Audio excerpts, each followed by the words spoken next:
우리 이 시간에 하나님 말씀 같이 보도록 하겠습니다. 로마서 15장 13절 말씀입니다. 로마서 15장 13절 말씀 함께 보도록 하겠습니다. 읽도록 하겠습니다. 로마서 15장 13절 말씀. 소망의 하나님이 모든 기쁨과 평강을 믿음 안에서 너희에게 충만하게 하사 성령의 능력으로 소망이 넘치게 하시기를 원하노라. 아멘. 사랑의 하나님 감사합니다. 하나님, 저희들을 하나님 지금 이 시대에 하나님 저희를 불러주시고 이 땅에 하나님 살게 하시고 각 처소에서 지내게 하시고 또한 이 시간 하나님 예배 자리로 나오게 해주심을 감사를 드립니다. 하나님, 우리가 말씀 가운데 서기를 원합니다. 주의 능력과 권능으로 우리를 붙잡아 주시고 하나님 말씀 가운데 굳게 서서 하나님의 은혜를 누리며 하나님의 말씀을 듣고 그 말씀대로 순종하며 살아갈 수 있는 우리 모두가 되기를 주님의 이름으로 축복합니다. 하나님, 이 시간에 간절히 기도할 것은 말씀을 들을 때에 하나님 들을 수 있는 길을 열어주시고 주의 영광을 보게 하여 주시고 하나님의 음성을 들을 수 있도록 우리의 마음을 열어주시고 우리의 모든 것을 주님이 주관하여 주시옵소서. 이 시간 함께하여 주시고 부족한 종을 세우셨사오니 주의 하나님 아버지의 입술을 주장하여 주시고 아버지님 함께하여 주시옵소서. 온전히 주님께 모든 시간을 맡깁니다. 감사하며 우리 주 예수 그리스도의 이름으로 기도드립니다. 아멘. 오늘은 제가 태국이 아닌 서울에서 여러분들에게 인사를 드립니다. 오늘 주만나교에 나와서 함께 여러분들과 말씀을 나눌 수 있게 되어서 감사를 드립니다. 태국은 지금 현재 코로나로 인해서 많은 어려움을 겪고 있습니다. 한국도 마찬가지고 일본도 마찬가지지만 하루에 12,000명에서 14,000명 정도 매일 그렇게 확진자가 나오고 있고, 그리고 태국 땅은 지금 알다시피 사철 모두 여름입니다. 그런데 지금 우기로서 지금 11월까지 비가 많이 내리는 시간이에요. 그래서 어떤 지역은 비가 와서 물이 넘치기도 하고요, 홍수가 나기도 하고 허리까지 물이 차서 물속을 걸어가며 퇴근하거나 출근하거나 하는 사람들 많이 보게 됩니다. 그리고 태국은 알다시피 종교의 자유가 있긴 한데 불교가 95%, 94% 이상 차지하는 땅이고, 또한 한국과 다른 불교입니다. 한국은 대승불교지만 태국은 소승불교를 통해서 소승불교가 약간 불교인데 힌두교 사상이 많이 가미되어 있는 불교예요. 그래서 여러분도 태국에 가보시면 알겠지만 집집마다 아니면 건물마다 이렇게 신당이 세워져 있어요. 거기 보면은 불상이 있는 것이 아니라, 우리나라 사람들이 생각하기에 불교니까 분명히 불상이 있다고 생각하지만 불상이 아니라 힌두교 신이 들어가 있기도 해요. 많은 어떤 건 도깨비가 들어가 있기도 하고, 어떨 때는 코끼리가 들어가 있기도 하고, 여러 가지. 원래는 이 태국이 코끼리를 신으로 믿었던 나라이기 때문에 여러 신당에 자기들이 섬기는 신을 섬기는 것 같아요. 그래서 제가 이 태국을 공부하다 보니까 힌두교 사상이 많이 가미되어 있는 그런 불교다, 이렇게 저는 결론을 내렸어요. 기독교도 마찬가지입니다. 우리나라는 전통 기독교와 천주교가 따로 들어와 있지만 어떤 나라 보면은 기독교 혼합 기독교가 들어와 있고, 어떤 나라 보면은 천주교도 혼합 천주교가 들어가 있는 곳이 많이 있어요. 남미 같은 경우에는 천주교가 많이 들어가 있지만, 대부분 천주교가 들어가 있지만 그곳에 기존에 있던 전통 그 신앙이 가미되어 있는 천주교 신앙이 많이 있어요. 그와 같이 이 태국도 불교가 인도의 영향이 커서 힌두교가 많이 들어가 있는 그런 곳입니다. 그래서 태국을 보통 선교사들이 이렇게 얘기를 해요. 선교사의 무덤이다 라고 얘기해요. 어떤 선교사님이 그런 얘기를 하시더라고요. 태국의 신앙 복음을 전하는 것은 어떤 거냐면은 이 늪에다가 기관총을 갖다 쏘는 그런 기분이래요. 아무리 갖다가 쏟고 부어도 금방 지나면은 아무 흔적이 없는 거예요. 내가 그만큼 열정을 쏟고 복음을 전하지만 그러지 않은 땅이 그러지 않은 것처럼, 이 늪이 그렇잖아요. 똑같대요, 태국이 또. 그래서 태국이 복음 전하기가, 우리나라는 복음 전한 게 이제 140년 정도 됐지만 태국은 200년이 넘었습니다. 200년에서 250년 정도 되는데 그래도 아직까지 기독교 복음화율이 0.4%밖에 안 돼요. 지금 감사한 것은 지금 교회가 점점 많이 세워지고 있다라는 것이 감사한 거예요. 지방 곳곳에도 그렇고 방콕에도 그렇고 교회가 많은 곳에 이제 세워지고 있고, 옛날에는 온 동네 온 지역마다 절만 있었는데 이제는 한 번씩 십자가도 보여요. 교회도 보여요. 그게 너무나 감사하더라고요. 지방에도 마찬가지로 선교사들이 많이 들어가서 헌신하고 있지만 한국 선교사뿐만 아니라 각 나라의 선교사들이 들어가서 헌신하고 여러 가지 노력을 통해서, 그리고 우리나라에 들어왔던 근로자들이 신앙을 얻어서 들어가서 교회를 세우기도 합니다.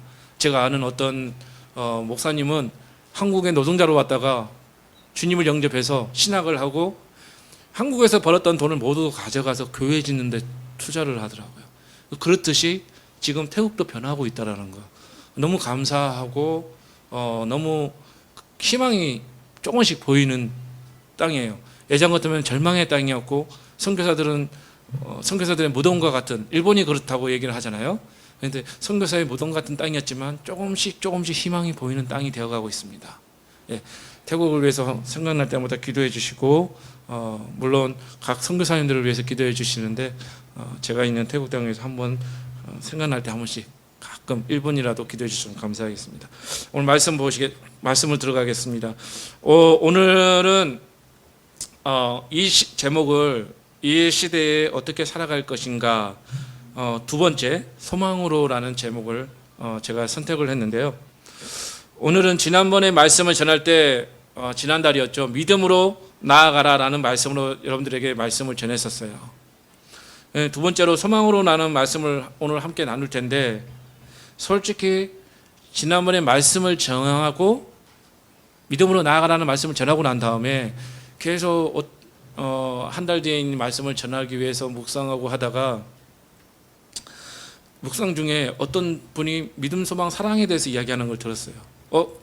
그런데 묵상 중에 이 믿음, 소망, 사랑이 따로따로 떨어져 있는 것이 아니고 한 공동체처럼 묶여 있는 것을 제가 묵상 중에 깨달았어요. 그래서 이 믿음, 소망, 사랑을 가지고 연결되어서 하나로 뭉쳐 나가는 이 시대에 살아가는데 꼭 필요한 말씀이겠다는 생각이 드는 거예요. 그래서 먼저 믿음으로 나아가라라는 말씀을 전했기 때문에 두 번째로 오늘 이 소망으로라는 말씀으로 여러분과 함께 나누려고 합니다. 이 믿음, 소망, 사랑은 고린도전서 13장 13절 말씀에 그런즉 믿음, 소망, 사랑 이 세 가지는 항상 있을 것인데 라는 말씀이 있어요. 이처럼 이 믿음, 소망, 사랑은 하나라구나, 떨어질 수 없는 그런 관계구나라는 그런 깨달음을 저는 말씀을 묵상하면서 느꼈어요. 그래서 지난번에 믿음을 굳게 잡고 나아가라고 말씀을 전하고 나서 연결해서 오늘 계속 말씀을 연결해서 나갈 것입니다. 우리 크리스천의 삶은 믿음의 토대 위에 세워져 있음을 우리는 알아야 하고 믿음으로 세상을 향해 나아가야 하는 것입니다. 그런데 믿음을 소유했다면 그 다음은 무엇일까요? 생각해 보셨습니까? 우리가 예수님을 왜 믿는지, 아니면 무엇 때문에 믿는지, 또는 무엇을 얻고자 믿는지 혹시 생각해 보신 적 있으신가요? 한 번씩 그런 생각을 해보지 않았어요? 내가 왜 예수님을 믿을까? 내가 왜 하나님을 믿고 있을까? 왜 내가 교회를 나갈까? 우리가 예전에도 아주 오래전에도 믿음을 가지고 살아간다는 것은 쉽지 않았습니다. 우리는 몇십 년 동안 이 한국 땅에서 사는 우리 믿음의 식구들은 몇십 년 동안 너무나 좋은 환경에서 믿음의 생활을 할 수 있었고, 또한 교회도 약 한 50년, 70년 정도가 어쩌면 믿음 생활하고 교회가 성장하는 데 최고의 전성기가 아니었나, 저는 그렇게 생각을 합니다. 그런데 요즘은 어떻습니까? 한마디로 말하면 상당히 어렵습니다. 어려워요. 믿음을 가지고 신앙생활을 한다는 것이 너무나도 어려워요. 왜? 코로나로 인해서 교회에 들어오는 압력과 제재가 너무 많고, 그리고 포스트 모더니즘 시대에 들어와서 많은 성도들, 많은 사람들이 교회에 대한 생각이 바뀌었어요. 믿음의 신앙에 대한 어떤 종교에 대한 생각이 많이 바뀌었어요. 그래서 너무나도 어려운 시대에 우리가 믿음 생활을 하고 있다고 생각을 합니다. 아니, 앞으로 더 어려워질 것입니다. 여러분께 자작음을 드리기 위해서 그런 말을 한 것이 아니고요. 한국에서 믿음을 가지고 살아가는데 힘들지 않고 자유롭게 신앙생활을 하는 것은 고작 100년 정도밖에 안 돼요. 길어야.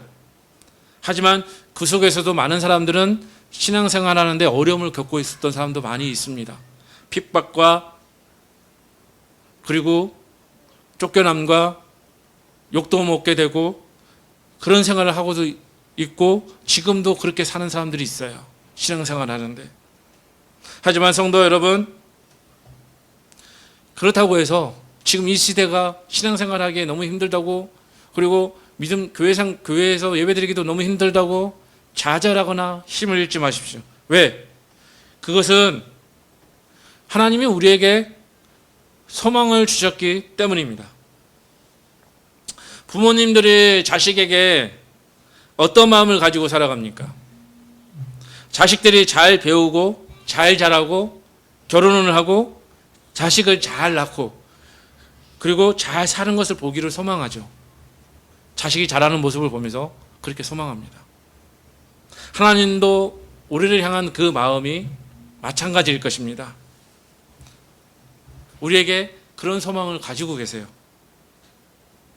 오늘 말씀으로 하나님이 가지고 있는 그 소망, 그리고 우리가 가져야 될 그 소망에 대해서 이 시간에 함께 나누길 원합니다. 소망은 무엇입니까?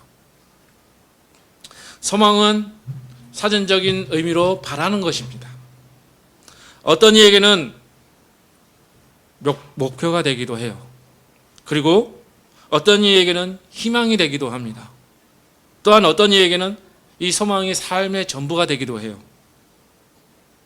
그렇다면 우리가 믿음의 사람으로서 이 소망이 어디로부터 나오는지 생각을 해봐야 됩니다. 우리 믿음의 사람으로서 가져야 할 소망은 하나님으로부터 나오는 소망입니다. 즉 믿음의 사람은 하나님을 향한 소망이 전부가 되어야 된다는 것이죠. 왜냐하면 소망은 내가 갖는 것이 아니라 소망은 하나님으로부터 나오기 때문입니다. 시편 62편 5절에 보면은 나의 영혼아 잠잠히 하나님만 바라라. 무릇 나의 소망이 그로부터 나오는도다. 이렇게 다윗은 고백하고 있습니다. 시편 119편 49절에는요. 주의 종에게 하신 말씀을 기억하소서 주께서 내게 소망을 가지게 하셨나이다. 이라고 시편 기자는 고백하기도 합니다. 우리의 소망은 하나님으로부터 오는 것입니다. 세상의 소망과는 다른 것입니다. 세상의 소망의 끝은 어떻게 보면은 성공과 부로 끝나는 경우가 많이 있습니다. 부자가 되고 내가 성공하는 것에서 이 소망이 끝나는 경우가 많이 있어요. 하지만 우리의 소망은 하나님으로부터 시작돼서 하나님으로 종결이 되는 거예요. 즉 우리의 소망은 하나님께서 주신 소망이고 우리가 하나님께로 나아갈 때 그 소망은 끝이 난다는 것입니다. 그래서 우리의 소망은 하나님이 되어야 된다는 것을 기억해야 합니다. 우리의 소망이 내가 신앙생활을 잘 하는 것도 물론 있지만, 내가 성공하는 것도 있지만, 내가 학생이면 공부 잘해서 좋은 대학에 가는 것, 그리고 내가 직장생활 열심히 해서 돈을 많이 버는 것, 물론 그것도 소망이 될 수 있어요. 그렇지만 근본적인 우리의 소망은 하나님이어야 된다는 것입니다. 하나님이 우리의 소망이 되어야 된다는 거죠. 우리가 가지고 있는 믿음도 하나님으로부터 시작되는 것입니다. 마찬가지로 소망도 하나님으로부터 시작되는 것이 맞습니다. 그렇다면 우리는 이 소망을 어떻게 품어야 되는가? 구체적으로 우리는 어떤 소망을 품어야 될까요? 첫째는 사람마다 이 순서는 다를 수가 있어요. 그래서 저는 첫째는 주님의 부활의 소망입니다. 예수님은 이렇게 말씀하셨습니다. 나는 부활이요 생명이니 나를 믿는 자는 죽어도 살겠고 무릇 살아서 나를 믿는 자는 영원히 죽지 아니하리니 라고 말씀하고 있습니다. 예수님은 우리에게 부활의 소망을 주셨습니다. 예수님의 제자들은 복음을 전할 때 예수님의 부활을 증언했습니다. 성경에 보면은 대부분 예수님의 부활을 증언했다고 사도행전에 말씀하고 있어요. 사도 바울도 부활의 소망으로 복음을 들고 힘든 길을 다녔어요. 고난의 길을 다녔어요. 그 어려운 길을 다녔습니다.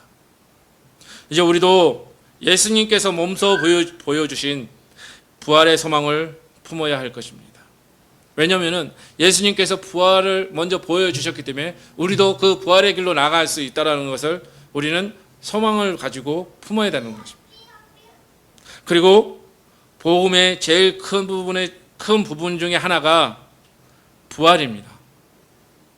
우리가 전도할 때도 부활의 소망을 가지고 예수님의 부활로 통해서 우리에게도 부활을 주셨다는 것을 전해야 할 것입니다. 우리가 전도할 때 보면은 보통 예수님을 믿으십시오. 예수님 믿고 천국 가십시다. 라고 얘기를 많이 하죠. 저도 이 부활에 대한 소망에 대해서 많이 빼먹은 것 같아요. 전도할 때. 근데 제일 중요한 게 천국 가기 전에 부활을 먼저 경험해야 천국을 갈 수 있잖아요. 그래서 이 부활의 소망을 전해야겠다라는 생각이 들더라고요. 우리를 복음의 첫 번째는 부활의 소망이라고 저는 생각을 합니다. 사랑하는 성도 여러분, 진정으로 부활의 소망을 품으시길 바랍니다. 마음속에 우리의 신앙 가운데 그 소망을 품고 나갈 때 하나님의 큰 은혜가 우리 가운데 있을 것입니다. 성경은 부활을 두 가지로 말씀하고 있습니다. 요한복음 5장 29절에 보면은 선한 일을 행하는 자는 생명의 부활로 악한 일을 행하는 자는 심판의 부활로 나오리라고 말씀하고 있습니다. 이 세상 사람은 누구든지 부활을 경험하게 됩니다. 그런데 생명의 부활로 경험을 할 것인가 아니면은 심판의 부활로 경험을 할 것인가, 이 두 가지의 길밖에 없어요. 여러분들은 어떤 부활을 선택을 하시겠습니까? 생명의 부활로 선택하시겠습니까? 아니면은 심판의 부활로 가는 길을 선택하시겠습니까? 생명의 부활, 즉 천국의 영원한 삶과 심판의 부활, 지옥의 영원한 고통 중에서 여러분들은 어떤 길로 선택을 하시겠습니까? 성경은 선과 악을 이야기를 합니다. 어떤 것이 선이고 어떤 것이 악입니까? 세상이 평가하는 선과 악과는 이 성경에서 이야기하는 선과 악은 다릅니다. 세상에서 이야기하는 선과 악은 착한 일을 하고 사람들을 돕고 구제하고 법을 잘 지키고 악을 행하지 않는 것이 선이라고 얘기를 합니다. 도둑질하고 강도질하고 폭행하고 법을 어기는 것이 악이라고 얘기를 하죠. 근본적인 선은 하나님 말씀에 순종하고 믿음의 삶을 사는 것이 근본적인 선입니다. 하나님의 말씀에 따라 순종하며 나가는 삶이 선입니다. 그리고 근본적인 악은 하나님을 부정하고 하나님의 말씀대로 살지 않는 삶을 이야기합니다. 이 말은 무엇입니까? 세상에서 아무리 선하다 하지만 근본적인 악을 행하고 있다면 그것은 악입니다. 세상에서 어느 정도 악을 행하는 사람도 근본적인 선을 행한다면은, 물론 우리가 볼 때는 저 사람이 과연 선할까, 악하지 않을까 판단할 수도 있겠지만, 하나님은 그 사람을 선하다고 평가할 수도 있을 것입니다. 사랑하는 성도 여러분, 하나님의 생명의 부활로 나아가시길 주님의 이름으로 축복합니다. 두 번째는, 우리의 소망은 하나님을 품어야 됩니다. 어쩌면 이것이 첫 번째로 품어야 할 소망이라고 생각할 수도 있을 거예요. 하나님께서 우리에게 은혜로 믿음을 주시고 소망을 주십니다. 그리고 왜 하나님을 우리는 소망을 품어야 할까요? 오늘 말씀을 다시 한번 보시겠습니다. 소망의 하나님이 모든 기쁨과 평강을 믿음 안에서 너희에게 충만하게 하사 라고 말씀하고 계시죠. 요즘 많이 힘들잖아요. 교회도 힘들고, 선교사님들은 선교하기도 힘들고, 우리 성도님들은 삶이 힘들고, 이 코로나가 너무나도 많은 것을 힘들게 하고 있어요. 2년 동안 우리를 참 많은 좌절과 절망과 힘든 부분을 경험하게 하는 것 같아요. 삶도 그렇지만 예배도 못 드리고 있고 얼마나 힘듭니까? 그리고 세상이 점점 교회와 등을 지고 있어요. 교회를 배격하는 시대가 되어가고 있습니다. 앞으로 더하면 더할지 덜하지 않을 거예요. 왜? 계속 말세의 시대에 가까워지기 때문에 그렇습니다.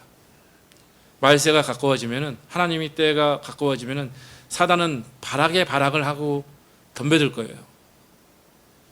우리는 이때 정말 믿음을 지키고 굳게 서야 될 것입니다. 그런데 오늘 말씀에 보면은 하나님께서 기쁨과 평강을 충만하게 한다고 말씀하고 계세요. 세상 사람들은 기쁨을 얻기 위해서, 평강을 얻기 위해서 많은 곳에 투자를 합니다. 많은 시간과 많은 재정과 그리고 삶의 모든 부분을 투자하기도 해요. 그리고 많이 소모시켜요. 하지만 그런 삶의 기쁨과 평안은 길지가 않습니다. 짧아요. 그리고 그 짧은 그 기쁨과 소망은 다음에는 그거보다 더 큰 걸 원해요. 세상에서 누리는 소망은 우리의 만족을 채워줄 수가 없습니다. 절대로 인간에게 만족을 줄 수가 없어요. 잠깐의 일시적인 만족과 기쁨을 줄 수 있지만 영원한 기쁨과 영원한 평강이 될 수는 없습니다. 하지만 하나님께서 주시는 기쁨과 평강은 영원한 것이고, 세상의 기쁨과 평강에 비교할 수도 없는 엄청난 거예요. 어떤 목사님이 그런 얘기를 하더라고요. 인간과 하나님을 어떻게 하면 비교할까? 어떻게 하면 예를 들을 수 있을까? 근데 그 목사님이 그렇게 말씀하고 있어요. 인간은 하루살이와 같다. 하나님이 사람이라면 인간은 하루살이와 같다. 이렇게 말씀을 하시는 거예요.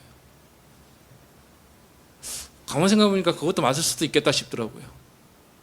하루 사는 사람이 어떻게 사람의 100년, 80년, 100년의 삶을 알 수 있을까? 마찬가지예요. 우리의 지식과 우리의 생각과 우리의 시간으로 어떻게 하나님을 평가하고 하나님을 알아갈 수 있을까? 하나님은 시간의 모든 것을 초월하시는 분이에요. 인간의 시간으로 하나님을 잡아둘 수 없어요. 인간의 지식으로 하나님을 평가할 수 없어요.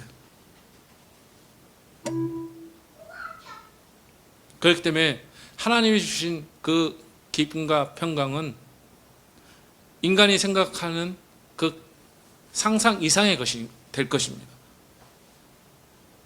하지만 여기서 우리가 평강과 기쁨을 누리기 위해서, 하나님의 평강과 기쁨을 누리기 위해서는 전제되어야 될 것이 있습니다. 그것은 바로 믿음입니다. 믿음 안에서 충만하게 하시겠다고 오늘 말씀에서 말씀하고 계십니다. 그래서 믿음이 더없이 중요한 것입니다. 그런데 우리는 그런 믿음을 소홀히 할 때가 너무나 많이 있죠. 여러분, 이런 믿음을 우리는 소유하시는 우리 모두가 되길 주님의 이름으로 축복합니다. 시편 39편 7절에 보면요, 주여 내가 무엇을 바라리요? 나의 소망은 주께 있나이다 라고 고백하듯이 오직 하나님만이 우리의 소망이 되어야 할 것입니다. 하나님께 소망을 두면 모든 것을 하나님이 책임지십니다. 말씀에서 기쁨과 평강을 충만하게 하시겠다고 말씀하지 않습니까? 믿음을 가지고 그 소망을 품고 나아가시길 주님의 이름으로 축복합니다. 하나님께서 여러분들에게 모든 것을 책임지실 거예요. 여러분 인생의 모든 것을 책임지실 거예요. 그러니 여러분 믿음을 가지고 주님의 소망을 품으시길 바랍니다. 하나님을 나의 소망으로 품으시길 주님의 이름으로 축복합니다. 세 번째는 성령의 능력을 품어야 합니다. 이 세상을 살아가는데 성령의 능력이 없으면 너무나도 힘들고 우리가 할 수 있는 것이 없다는 것을 여러분 생각하고 알아야 할 것입니다. 예수님의 제자들도 어떻게 했습니까? 성령을 받기 전과 성령을 받은 후의 모습은 완전히 달랐습니다. 성령을 받기 전에는 그들은 예수님이 붙잡혔을 때 뿔뿔이 흩어졌습니다. 도망갔습니다. 심지어 베드로는 예수님을 3번이나 부인하고 저주하기도 했어요.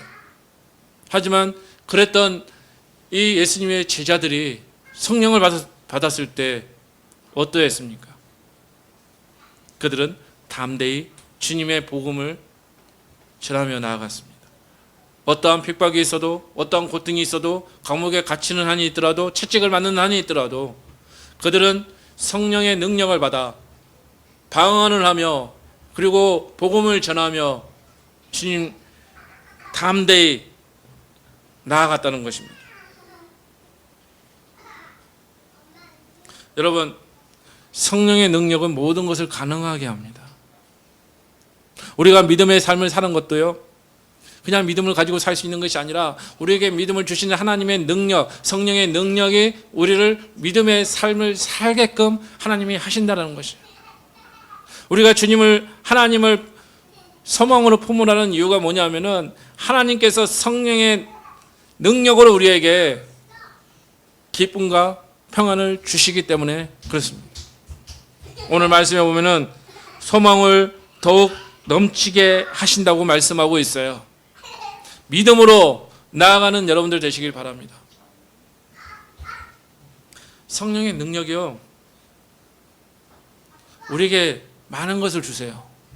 힘을 주시기도 하시고요, 지혜를 주시기도 하시고요, 또한 우리가 기도할 수 있는 능력을 주시기도 하시고, 우리가 말씀을 이해할 수 있는 능력을 주시기도 하시고, 깨달을 수 있는 능력을 주시기도 하세요. 성령의 능력을 품으시길 바랍니다. 지금은 성령의 시대입니다. 잊지 마십시오. 지금은 성령의 시대입니다. 성령의 능력이 없으면 우리가 신앙생활을 할 수 없다는 것을 알아야 합니다.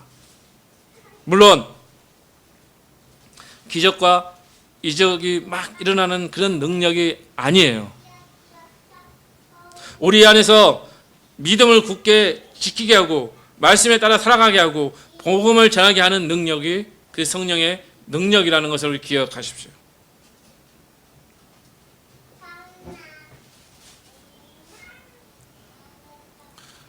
성령의 능력은요, 우리가 생각하는 것 이상입니다. 기도할 때 기적이 일어나고 이적이 일어납니다. 지금 이 시대에는 기적과 이적이 일어나지 않는 시대라고 말하는 사람도 있어요.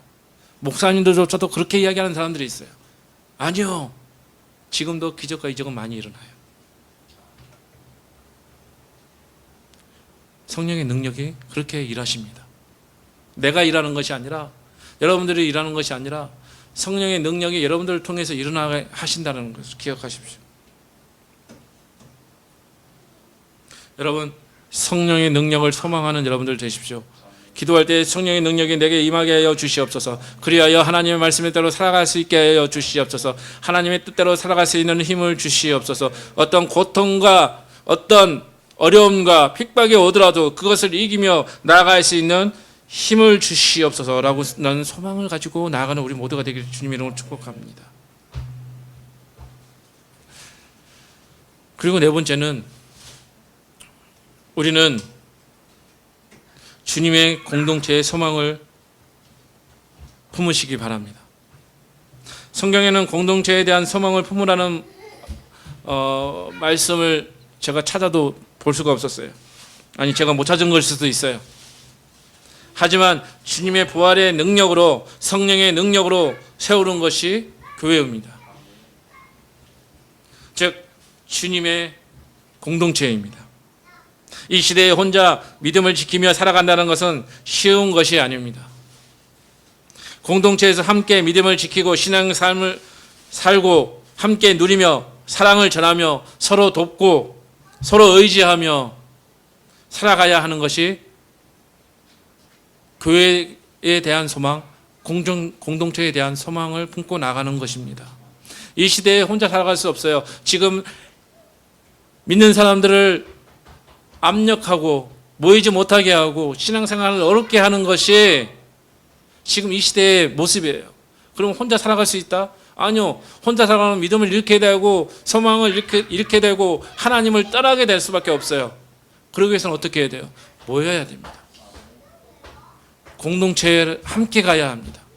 떨어져 있더라도, 서로 다른 곳에 있더라도, 이제는 온라인 시대라고 그러잖아요. 이제 함께 가야 돼요. 믿음을 가지고 함께 의지하고 서로 도와가며, 초대교회가 그랬습니다. 초대교회가 예수님의 부활의 능력으로, 성령의 능력으로 교회가 형성이 되었고, 예수님께서 친히 교회를 세우셨고, 그리고 그 교회 가운데서 서로 함께 의지하며 도우며 가르치며 배우며 말씀을 들으며 또한 기도하며 성령의 능력이 일어나는 것을 함께 보며 나아간 것이 교회입니다.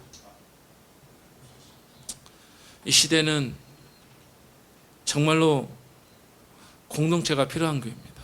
필요한 시기예요.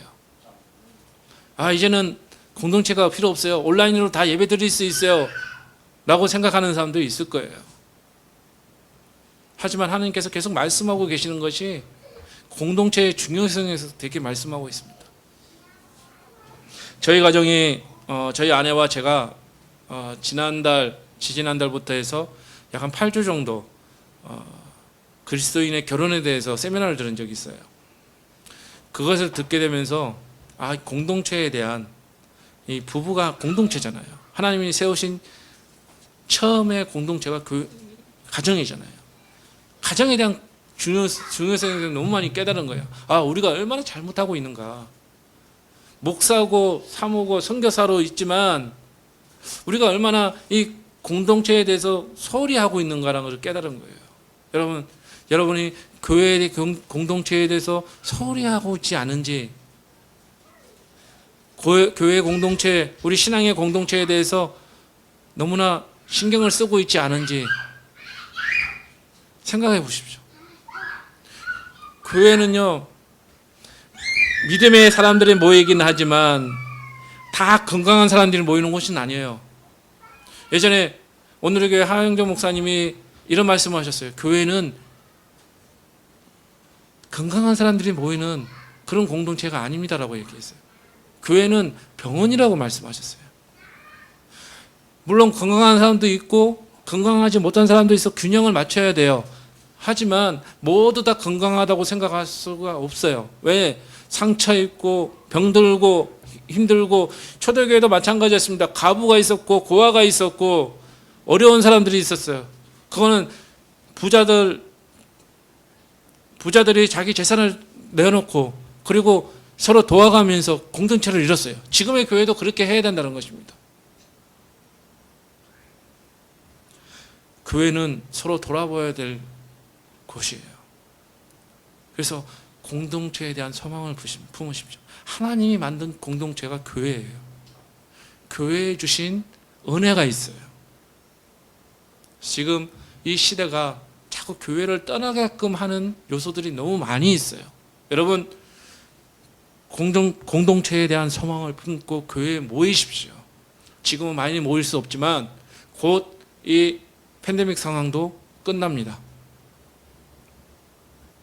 사모하십시오. 마음에 사모하시고 교회의 소망을 품고 교회에서 앞으로 어떻게 믿음 생활을 할 것인지, 어떻게 함께 예배를 어떻게 만들어 갈 것인지, 어떻게 하나님을 배우고 말씀을 배우고 하나님의 사역을 어떻게 펼쳐나갈 건지 소망을 품고 기대하십시오.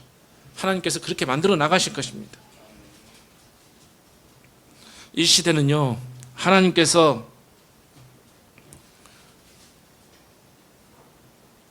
우리에게 주신 은혜가 뭐냐면은 소망을 가지게끔 하신다는 거예요. 어떻게 보면은 소망을 더 키우시기 위해서 우리에게 힘든 상황을 주셨는지도 몰라요. 말씀에 보면은 로마서 5장 4절에 보면은 인내는 연단은 소망을 이루는 줄 알미로라고 말씀하고 있어요.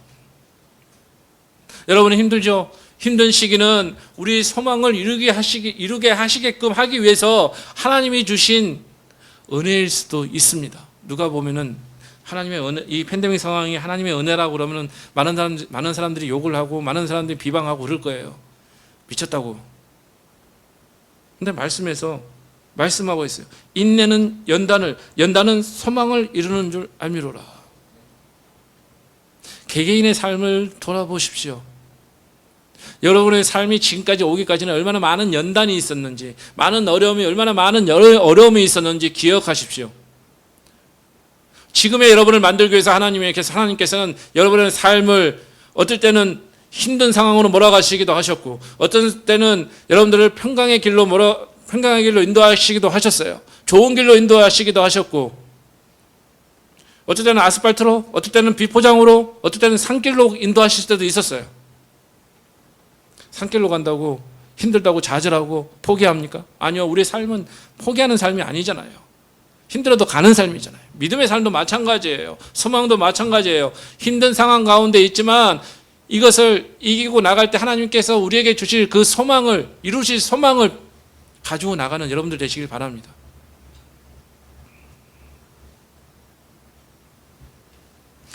지금 이 어려운 시기에 서로 함께 인내하며 서로 도우며 믿음을 굳게 지키고 소망을 함께 가지고 나가는 귀한 우리 모두가 되길 주님의 이름으로 축복합니다. 사도 바울은 성도들의 소망을 끊임없이 기억한다고 말하고 있습니다.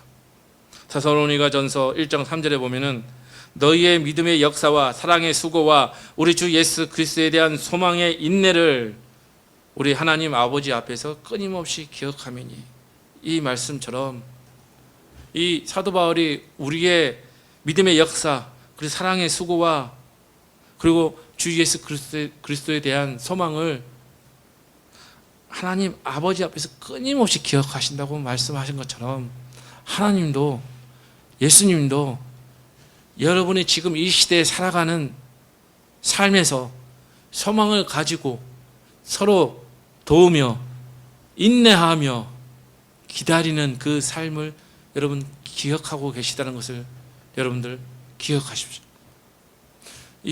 이 어려운 시대는 끝이 납니다. 언젠가는 다시 평탄한 길이 나올 거예요. 그때를 기다리면서, 그때 하나님이 주실 은혜를, 그때 우리가 품었던 소망을 이루실 것을 기다리면서, 우리의 소망은 이 땅에 있지 않아요. 하나님께 있어요. 천국에 있어요. 부활에 있어요. 그것을 기다리면서 나아가는 우리 모두가 되길 주님의 이름으로 축복합니다. 말씀을 정리하겠습니다. 오늘 하나님께서 우리에게 주신 이 시대에 살아갈 것, 지난달에는 제가 믿음으로 굳게 서서 나아가라고 말씀을 드렸습니다. 이 믿음으로 소망을 품고 우리에게 나아가는 하나님을 품고 예수 그리스도의 부활을 품고 그리고 성령의 능력을 품고 그리고 우리 교회 공동체, 가정의 공동체 그리고 우리 소그룹 공동체들을 품으면서 주님 앞에 나아가는 그리고 이 시대를 인내하며 기다리며 그 소망의 마음을 더 굳게 잡고 나가는 우리 모두가 되기를 주님의 이름으로 축복합니다. 우리 함께 기도하겠습니다. 사랑해 주 하나님 아버지 감사합니다. 오늘 하나님 이 시대에 어떻게 살아갈 것인가 두 번째 말씀 하나님 소망으로 라는 말씀을 가지고 함께 나누었습니다. 하나님 아버지 우리가 믿음에 굳게 서서 소망을 가지고 나아갈 수 있는 우리 모두가 되길 주님의 이름으로 축복합니다. 하나님 우리가 이 소망을 가질 때에 이 시대의 어려운 상황 가운데서도 부활의 소망 하나님을 품고 그리고 하나님 공동체를 품으며 성령의 능력을 품고 나가는 우리 모두가 되기를 바랍니다. 그럴 때 하나님께서 이루어 나가실 것, 또 하나님께서 우리에게 주실 기쁨과 평강을 기억하며 나가는 우리 모두가 되길 바랍니다. 우리에게 능력을 주시고 힘을 주시고 우리가 인내하며 정말 하나님 주신 은혜를 기억하게 하시고 기대하게 하여 주시옵소서. 하나님께서 함께하여 주시기를 원하며 감사하며 예수 그리스도의 이름으로 기도드립니다. 아멘.